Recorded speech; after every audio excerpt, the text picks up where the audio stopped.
अस्सलाम वालेकुम जी, साराना का सलाम कबूल कीजिएगा। साराना ऑफ़िशियल में मैं आपको खुशामदीद कहता हूँ। कुछ अरसे से भी मुसलसल आपसे रब्ता जो है नहीं हो सका अपनी मसरूफ़ियात की वजह से। मैं आपको पता है टैलेंट न्यूज़ पे एक प्रोग्राम करता हूँ 8 से 9 बजे, तो उसकी मसरूफ़ियत की वजह से मैं अपने वीलॉग कंटिन्यू नहीं कर सका। लेकिन कोशिश होगी कि आपसे मुसलसल राब्ते में रहूँ। तो आपसे दरख्वास्त है कि मेरा यूट्यूब चैनल ज़रूर सब्सक्राइब करें और मेरे साथ राब्ते में रहें। मुझे बल्कि सजेस्ट भी करें, कोई अगर आपके जहन में कोई सजेशन आती है, कोई मुझे आप कहते हैं कि इस पे बात की जाए, या कोई कुछ मौज़ूआत जो हैं अगर आप मुझे रेफ़र करते हैं तो मुझे बहुत खुशी होगी। मेरा मोबाइल नंबर है 0333 4244 933, 0333 4244 933। अगर आप कोई चीज़ मुझे सजेस्ट करना चाहें, कुछ शेयर करना चाहें, तो मैंने नंबर भी आपको शेयर कर दिया है। आज मैंने आपसे जो गुफ्तगू करनी है वो बड़ी इम्पॉर्टेंट है। मियाँ नवाज़ शरीफ साहब ने अभी एक दिन पहले कुछ सहाफ़ियों से निजी मुलाकात की। उन्हें इफ्तार पे बुलाया हुआ था, और उन सहाफ़ियों वो उनके ज़ाती दोस्तों में से हैं जिनसे उन्होंने गुफ्तगू की। इफ्तार पे बुलाया, इफ्तार डिनर पे, और वहाँ उन्होंने उनसे खुल के गुफ्तगू की। और जो गुफ्तगू की वो बड़ी आने वाले दिनों के लिए तहलका खेज़ हो सकती है। और उनके जो आने वाले दिनों के अज़ाइम हैं वो भी इस गुफ्तगू में सामने नज़र आ रहे हैं। वो ये कहते रहे कि मैं कोई ऐसी अब वो नहीं चाहता कन्फ्रंटेशन, लेकिन जो उनकी गुफ्तगू का हासिल था वो ये बता रहा था कि उनके ग्रीवेंसेस जो हैं वो आहिस्ता आहिस्ता बढ़ रहे हैं।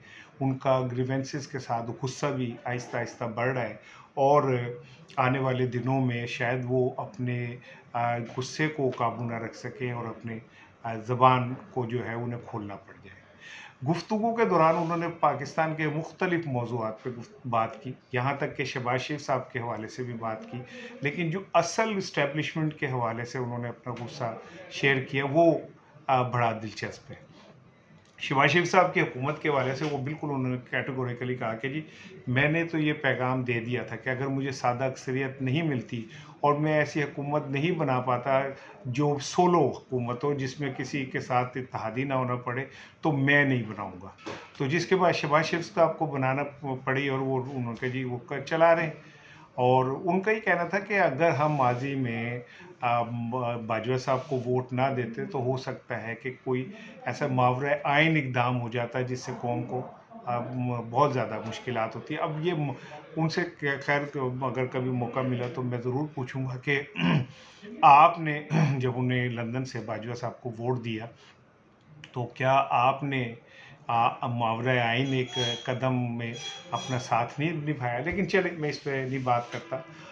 मियाँ साहब का गिला ये था कि मैंने पाकिस्तान को जब भी तरक्की की तरफ ले जाने की कोशिश की, मेरी टांगें खींच दी गई। तो उनका कहना था कि 3 दफ़ा पाकिस्तान टेक ऑफ करने की पोजीशन में आया, और तीनों दफ़ा जो है वो उनके रास्ते में रुकावट कर दी गई। उकामा पे भी उन्होंने कहा कि मुझे बताएं कि पनामा से गेम शुरू हुई और उकामा पे ख़त्म हुई, और अगर मैं करप्ट होता तो परवेज़ मुशर्रफ कब का मुझे वो कर चुका होता। लेकिन जो सबसे दिलचस्प बात उन्होंने की वो इस्टेब्लिशमेंट के हवाले से की, और वो मुसलसल यही कहते रहे कि मुझे बताएं कि 3 दफ़ा मेरे साथ जो कुछ हुआ इसमें मेरा कसूर क्या था, और क्यों ऐसा होता है कि जब भी मैं मुल्क को टेक ऑफ करने लगता हूँ, तरक्की की तरफ ले जाने लगता हूँ, तो इस्टेब्लिशमेंट बीच में आ जाती है और मुझे रोक देती है, और मेरे सारे काम पे पानी फेर देती है। कहती है मैं मियाँ साहब ने जो गुफ्तगू की सहाफ़ियों से उसमें उन्होंने कहा कि भी देखें, मैं तो एनर्जी बुरान भी ख़त्म कर दिया था, मैंने लॉ एंड ऑर्डर की सिचुएशन भी तब्दील कर दी थी, बेहतर कर दी थी। उनका ये कहना था कि मुझे जितनी रुकावटें अपने इर्द गिर्द के लोगों से आईं, अब उन्होंने उसके नाम तो नहीं बताए, ना मैं वो सोर्स बताऊंगा जिन्होंने ये मुझ तक गुफ्तगू जैसे पहुंची।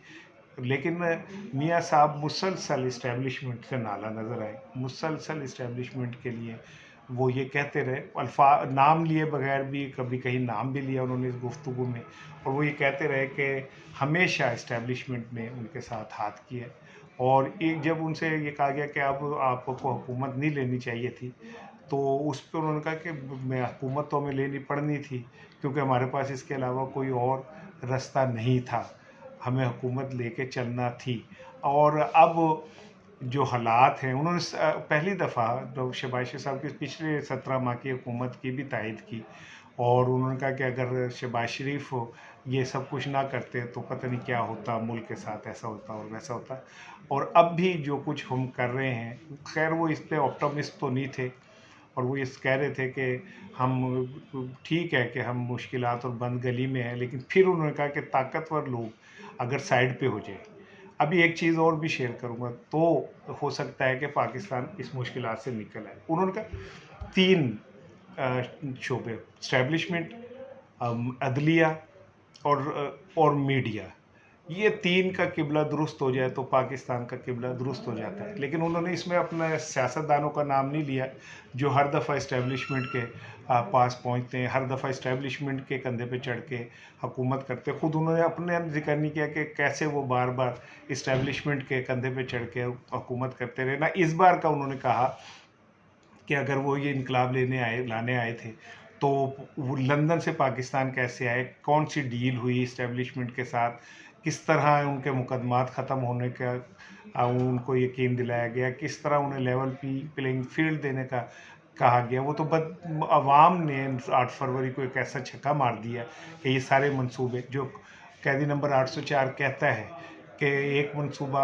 ہم بناتے ہیں، ایک اللہ بناتا ہے، تو وہ منصوبہ تو عوام نے 8 فروری کو ختم کر دیا. میاں صاحب کو دونوں جگہ سے شکست ہوئی، لیکن وہ اسٹیبلشمنٹ کے خلاف جتنے غصے میں تھے انہوں نے یہ نہیں بتایا کہ اس بار اسٹیبلشمنٹ سے ان کے کیا مذاکرات ہوئے تھے اور کس کس نے لندن جا کے ان سے مذاکرات کر کے یہ معاملات یہاں تک پہنچائے تھے، اور کیا کیا شرائط طے ہوئی تھی لندن سے واپسی، ان کے مقدمات کا خاتمہ، ان کو انتخابات کے اندر مکمل چھوٹ، عمران خان کو سزا، جیل بھیجنا، نااہل قرار دینا، پی ٹی آئی کے لیے رستے بند کرنا، ان کے کینڈیڈیٹس کو الیکشن نہ لڑنے دینا، یہ سارا کچھ انہوں نے نہیں بتایا کہ یہ معاملات انہوں نے کس سے طے کیے. اور جس اسٹیبلشمنٹ کو وہ کہہ رہے ہیں کہ یہ ہر دفعہ ٹانگ اڑا دیتی ہے، تو وہ یہ نہیں بتا سکے کہ اس بار عمران خان کے جانے میں ان کا کیا اپنا رول تھا اور کس طرح انہوں نے اسٹیبلشمنٹ کو کندھا فراہم کیا. یہ ساری گفتگو جو کی گئی ہے، ہو سکتا ہے اگلے ایک آدھے دن میں آپ کو مختلف شکلوں میں سامنے آنا شروع ہو جائے، یا ہو سکتا ہے جن لوگوں نے ملاقات کی وہ اس بات کا پاس کریں کہ یہ شاید آف دی ریکارڈ گفتگو تھی اور وہ نہ شیئر کریں. لیکن میاں نواز شریف صاحب نے اس افطار ڈنر میں کھل کے پہلی دفعہ انہوں نے وہ سمجھ لیں کہ پھٹ گئے اسٹیبلشمنٹ کے خلاف، اور انہوں نے کھل کے اپنے جو جذبات ہیں اس کا اظہار کیا اور غصے کا اظہار کیا. اور لگتا ایسے ہے کہ یہ عید کے بعد وہ نواز شریف صاحب کا یہ جو لہجہ جو انہوں نے وہاں گفتگو کی، ہو سکتا ہے کہ وہ اب اوپن کرنی شروع کر دیں. ویسے تو یہ اصول ہے کہ صحافیوں کے سامنے کوئی چیز آف دی ریکارڈ نہیں ہوتی. انہوں نے جو کہا شاید ان کا مقصد یہ ہو کہ ان کا غصہ جو ہے وہ عوام تک پہنچا دیا جائے، تو یہ کام میں نے کر دیا. میرے ساتھ جڑے رہیے، میرے چینل کو سبسکرائب کیجیے، رابطے میں رہیے. السلام علیکم.